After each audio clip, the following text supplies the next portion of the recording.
एक बार की बात है, भगवान शिव और माता पार्वती कैलाश पर्वत पर बैठे पृथ्वी पर हो रही घटनाओं को देख रहे थे। तभी माता पार्वती ने कहा, स्वामी, क्यों ना हम आज धरती पर चलें और वहां के लोगों का हाल जानें। महादेव मुस्कुराए और बोले, चलो देवी। दोनों दिव्य रूप धारण कर तुरंत ही एक गांव में पहुंचे।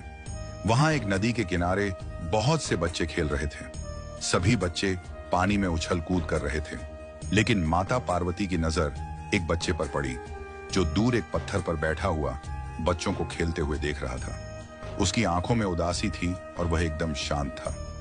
माता पार्वती ने महादेव से पूछा, यह बच्चा क्यों नहीं खेल रहा? इसे क्या समस्या है? महादेव ने उत्तर दिया, इस बच्चे का एक पैर टूटा हुआ है, इसी कारण यह नदी में खेलने नहीं जा सकता। माता पार्वती का हृदय करुणा से भर गया।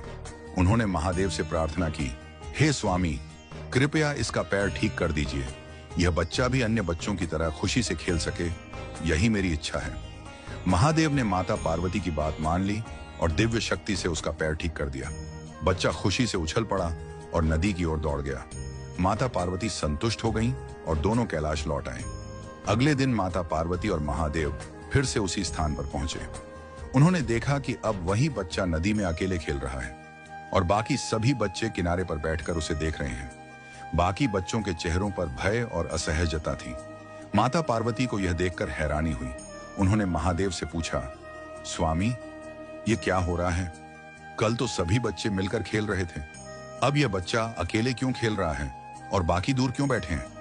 महादेव ने गंभीर स्वर में कहा, देवी, यह बच्चा पिछले जन्म में एक अत्याचारी राजा था। वह निर्दयता से अपने प्रजाजनों को पीड़ित करता था।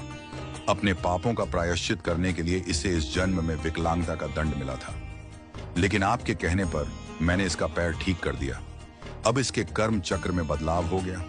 पैर ठीक होते ही इसने अपनी पुरानी आदतें अपना ली और इन बच्चों पर हावी हो गया।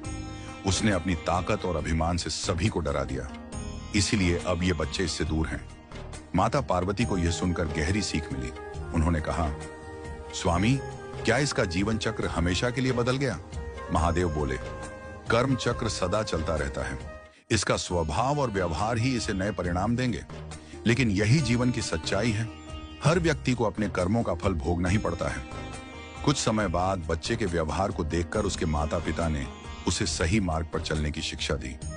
बच्चा धीरे धीरे अपनी गलतियों को समझने लगा और सभी बच्चों से माफी मांगकर उनके साथ खेलने लगा।